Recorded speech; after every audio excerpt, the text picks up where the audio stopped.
So it was either in everybody's locker or they slid it under the hotel door of me doing the lights out dance. And so that's why they did it, because they was using that as motivation for them winning. I don't want to bring up any demons right now. I'm not trying to do this on purpose, but like I told you, I'm from Cleveland and I wanted to enjoy football. And, Antonio Gates went to Kent State. So I liked you guys a lot. LT, I still got my Antonio Gates jersey. And you bring up that 06 game against the Patriots and how good you guys were, consistently winning the division 12-4, 11-5s. Marty Schottenheimer, does it ever, at this point now, post-NFL career, do you ever sit back and just go, damn, how did we never win or even get to the Super Bowl? Yeah. Not all the time, but especially when I have. Because when Vincent Jackson, I don't mean to cut you off, like when Vincent Jackson passed away, I went back myself. And I was like watching all these highlights because I'm like, damn, V-Jack, I went to school in Tampa. I know he spent a lot of time down there. Right. So I kind of relived everything, and I'm like, damn. It mainly hits me when I go do football stuff, like at the Super Bowl. I'm sitting up at the panel. And because you're on the field, you're around it. Well, yeah, that too, and that's why I won't go to a Super Bowl. Yeah, because I always say the only time I'm going to a Super Bowl if I'm playing in it. Other than that, I don't need to go. But I remember when I retired and I was at NFL Network, and Deion Sanders on the end, Marshall Faulk, Michael Irvin, Willie McGinn. It was all these guys, and everybody up there had that big ass Super Bowl ring. Sometimes, some of them 2 or 3 of them, and I'm just sitting up. I'm like, damn, So in those times, yeah, I do. It hits me. I'm like, because truthfully, that 06 team we had should go down as one of the best teams ever in football. Facts. Ever, and we'll never be talked about in that light because we didn't win a ring. But you go back on that team, name 20 teams, name 15 teams that was more dominant than we were across the board. Not just saying the defense. I think we led the league in sacks and interceptions, turnovers, and all that stuff. LT obviously breaking the record that year or whatever. But look at the dominance that we had, and you look back and say, man, and when people talk about all decade teams, they don't even bring us up. And I'm like, what? There's too many 12-4 and 11-5s, too much success for that to be ignored. Yeah, in my opinion, and at least. to keep a core unit like that together for as long as San Diego did with you guys. Yeah, it's like, oh, those were our guys growing up. Like that era of fans growing up, like those were our boys. And for it never to kind of culminate in that final Cinderella story moment is frustrating. Yeah, like even now, obviously LT went to the Hall of Fame. I was there. Gates is going to be up here soon. And so when we talk about Phillip Rivers, like that really pisses me off. Like whether he's a Hall of Fame or not, but every category he has is showing Hall of Fame numbers. And the only gripe that anybody or anything what they say is he doesn't have a ring, right? And I'm like, hold on, his other quarterbacks didn't get a ring that are up here that nobody say anything about, right? Or one that won a ring, but I thought was a little less if you look at the stats and everything. I mean, Drew Brees. I think a lot of people have that argument of Drew Brees and Phillip Rivers. And obviously, Drew won the one with the Saints, but it's just one of those things. Yeah, people had this debate all the time. Like, Phillip Rivers is way better than Eli Manning. But when you're talking about, okay, Eli got 2 Super Bowl rings, Eli and Phil doesn't have nothing. But talking about the one-on-one comparison, it ain't. It's not even close. But those rings kind of just put you at a different level when you have them. And when you beat the greatest quarterback of all time in both those Super Bowls, the way Eli did, I think his entire career, 4 playoff appearances, 4 or 5, and then those 2 rings against Brady. Yeah. Well, the only playoff wins were the Super Bowl runs. So outside of that, he didn't win made the playoffs a couple games, but they never made it. And you guys is like going back to your dominance. Like to me, it was funny, and no disrespect to the Eagles because they did have a great defense this year. And just talking about great teams that don't get talked a lot about. You guys and your guys' era, the number one for me is that Tampa Bay Buccaneers team. What was it, in 03 when they won the Super Bowl and they beat the Raiders? Guys? You look at that defense specifically, and let me see if you agree with me or not.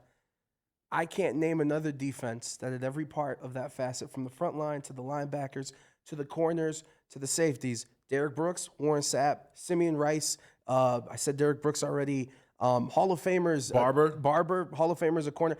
Every part of that defense had a Hall of Famer, and it's just one of those things that they don't get talked about a lot just because of the buzz, or maybe it was just a little bit of success. Yeah, and and that happens. And the crazy part about that is, and look at their defense. I think they have 4 Hall of Famers on their defense, right? And greats. And greats, yeah. I mean, at safety, you get John Lynch, Barber, Brooks, Sapp, Simeon Rice, Shelton Quarles, yes, Dexter Jackson, who was just a random cornerback. He's the one who walked away with the Super Bowl MVP. Yep. And then he got paid. Never really did anything after that. But, hey, man, you got paid, and I salute you. But it's just one of those things, and it's like they don't get brought up enough because it's Tampa. Before Brady got there, small market. It's just one of those things. Yeah. That was the year Gruden, they traded, the Raiders traded their head coach to Tampa Bay, and then he won a Super Bowl with them. Yeah. Oh, that was nuts.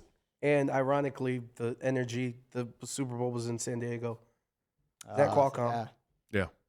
That's got to be a surreal, because that happened for like the first time ever a few years ago, where Brady brought the Bucs to the Super Bowl and they got to host it in their own stadium. Yeah. Yep. I'm shocked that that's never happened before. Well, if you look at the odds, I'm not shocked, because if you look at the odds, it's very slim to ever happen. I mean, you gotta, first of all, you gotta be timed up, because the Super Bowl changes every year. And for example, if there's a new stadium that's being built, they're going to get a Super Bowl. So how often can you time it up where the Super Bowl is going to be? Or either be on the West Coast team, because more than likely he's going to be in the West Coast. They did MetLife a couple times and took a risk where the weather isn't that great, but they're like, it's New York, so we'll go there. Do you mind, because I know this is your show, can I shift gears real quick? Dude, by all means. It's why you're here. I wouldn't have invited you here if you weren't going to interrupt. Thank you, because I know you guys were talking about MMA a little bit. I love people who are passionate about their job, so.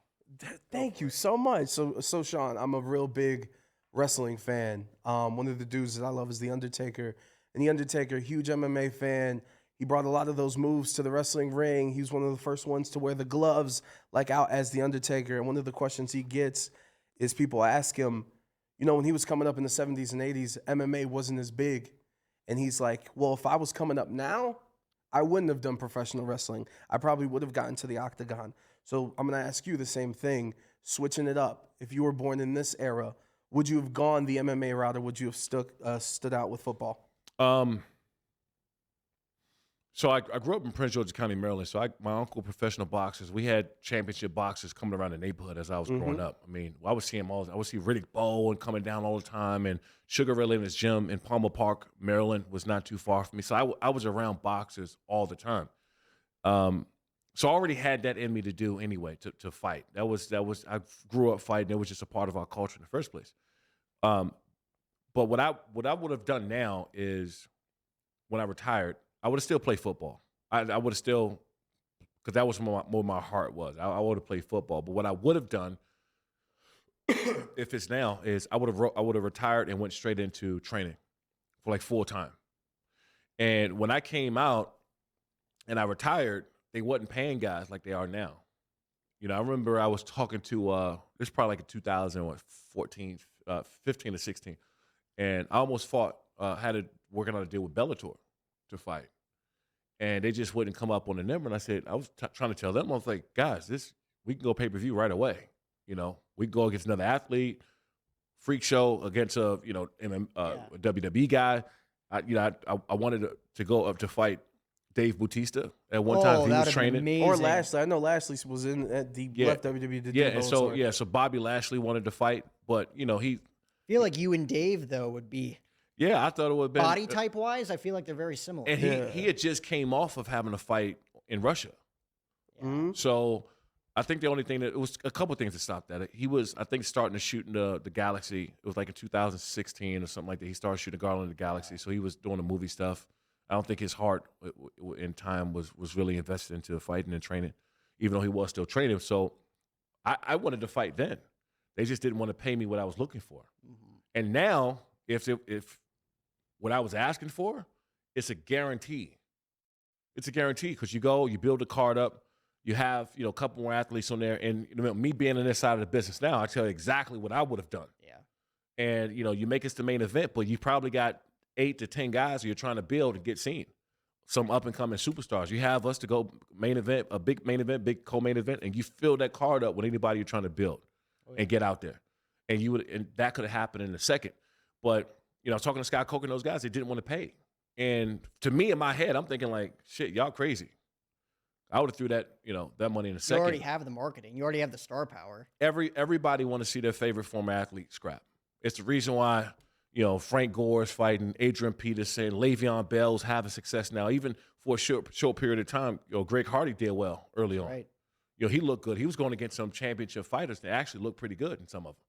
And so everybody, that transition was easy for a lot of us. But I was at the NFL Network. I was at the NFL Network of Fox Sports at the time, and I was training down in WWE at the Performance Center in Orlando. Yeah. And so we were trying to work everything out where I go spend time. I can still do my hosting jobs, but I can also go and work and do some stuff with the WWE still. And so we and train behind the scenes and get ready for NXT because that was going to happen. And the funny thing about that is I was like this close from signing with WWE. Like that was a lock that was going to happen. And I was down there. I was with my publicist, Denise White. I was with from EAG.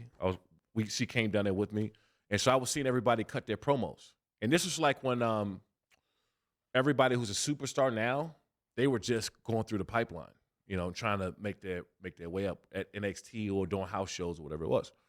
And at about 70, 60, about I would say 60 of the wrestlers, the talent out there, and they were all cutting their promos in front of everybody. And so I'm sitting back there for 2 hours. And I'm sitting back there for 2 hours, and I'm tapping my publicist and said, "Hey, let's get out of here. What are we doing here? What are we doing here?" And right as I'm about to get up, Dusty Rhodes, he said, "I bet you didn't think I was going to do this, but 56, bring your ass on down here." I said, "Oh shit." Yeah, that's Dusty. So I'm That's like, the American dream. That's that's this Dusty Rhodes. What are you gonna do? Mm-hmm. And I'm in the back, and I got 25 seconds of walking, 20 seconds of walking, and I got to figure out. I didn't rehearse anything, I didn't rehearse anything at all. So I'm nervous as hell because Regal is up there and Dusty Rhodes, like all plus everybody else. Billy There's a lot of Gunn, people. dude. Billy Gunn was the in-ring, my in-ring coach, and so I'm sitting there, and I'm like, oh shit, I got to figure this thing out. I only got 20 seconds from where I was walking from until the front. And so I just jumped into character and I just started ripping on everybody there because I seen everybody's promo. And so I was already taking, mental notes like Xavier just went up. Xavier Woods.